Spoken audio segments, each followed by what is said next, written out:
So we're on to the last part of the line here, which is the living and the dead. So we've talked about judgment, like what's going to happen, and Ben touched on this, and I really kind of want to open it up and really kind of peel it back and give us some new stuff to think about.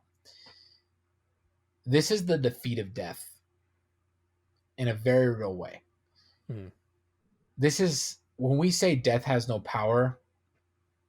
I think a lot of people equate the word death with like sin, and Mhm. they think of like the devil or something. You know what I mean? It's not even that. It's death for those who have passed on and taken away those of us that are so great that they need to be here longer. The injustice of losing a Mother Teresa who was Mhm. so good and pure they don't deserve to die. You know what I mean? Be resurrected and pulled back. But secondly, the injustice of someone like, and we'll just use your example, Ben, Adolf Hitler, right? Who escaped trial from his own peers, right?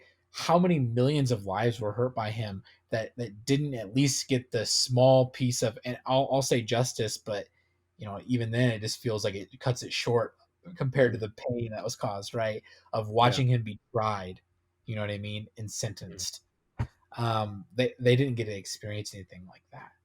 And that sounded really harsh and dark, and maybe it is, but death has no power because God has conquered that, and because of who he is and what he's going to do when he returns and we're resurrected, he judges the quick and the dead, right? He judges the living and the dead. So those of us who are around now will be judged, right? But secondly, those are who are dead are going to do that. So death is Mhm. defeated in that sense, and it holds no sway over us, um, which is a really encouraging thought for those of you who have been hurt or have lost somebody very, very good and very Mhm. close to you that it just feels wrong. That life feels incomplete with them. They will have a chance. They're coming back, which really just kind of hammers home which is really what something that Ben and I have probably been hammering home for about 3 podcasts now, which is resurrection, Yeah. is the idea of resurrection. So in the end, the power of death, it's going to be undone, right? And Mhm. this is the second. This is I made a joke in our notes. I called it Resurrection Part Two. Part Two. Uh, it's resurrection in the sense that we are being resurrected and we are being made whole, and he's going to separate the sheep from the goats. The living and the dead will be judged, and we will be put, and we will get experience life to its fullest and its best degree, Mhm. and you will live in God's perfectly just world where there is no harm and there's no need to enact a judging moment. Mhm. um, that's the vision of heaven. It's really beautiful, and it's really, really hard to conceptualize because everything I know, everything you know, is pretty flawed. Our frame of reference is pretty beat up. Ben really honestly, Ben hit the nail on the head in the judgment section, and there's a reason that these lines go together so tightly. Is that like Mhm. how many times can you just watch the news or just read an article or watch a Netflix exposing documentary where justice wasn't done? You know, Mhm. like shoot, Yeah. remember when Making a Murderer was huge? Like that was like the thing that everybody was all over on Netflix.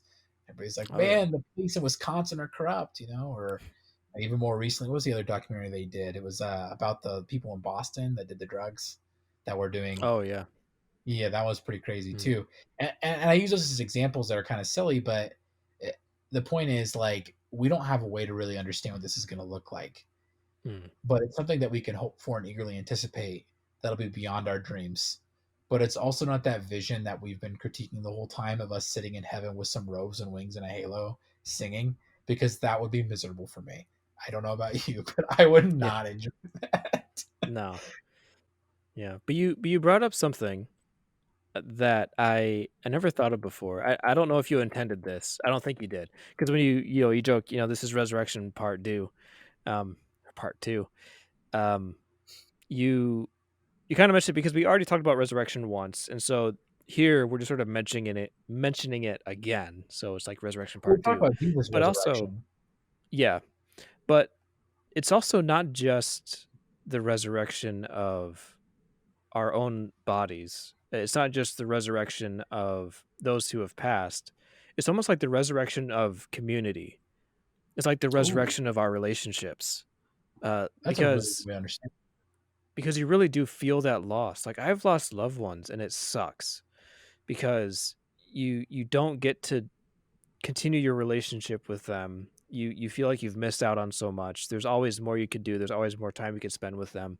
Even the relatives or the loved ones that you loved ones that you really didn't get along with very well. But sometimes you have that sense like, I wish I could just make amends with them, or I wish I could have known them a little bit better. We could have had a better relationship. It's like, well, resurrection actually brings about that possibility that it's not the end of those relationships. Those relationships are going to continue. You're going to hear stories that you wish you could have heard, when you were alive. You could have new experiences with those people that you wish you could have had. That death and even before death, like just old age, limited you and you couldn't have some of those experiences with them. So I know that's not what was intended. We didn't have any notes there. It was just a thought that came to me that resurrection is, yeah, it's like a resurrection of community. I don't know. Maybe that's something to explore later on, but Oh, I'll that's just leave awesome. that little nugget there. I like that nugget. Yeah. I think it's really good. Even in a broader sense, even it's the resurrection of God's intention for human beings and creation in general.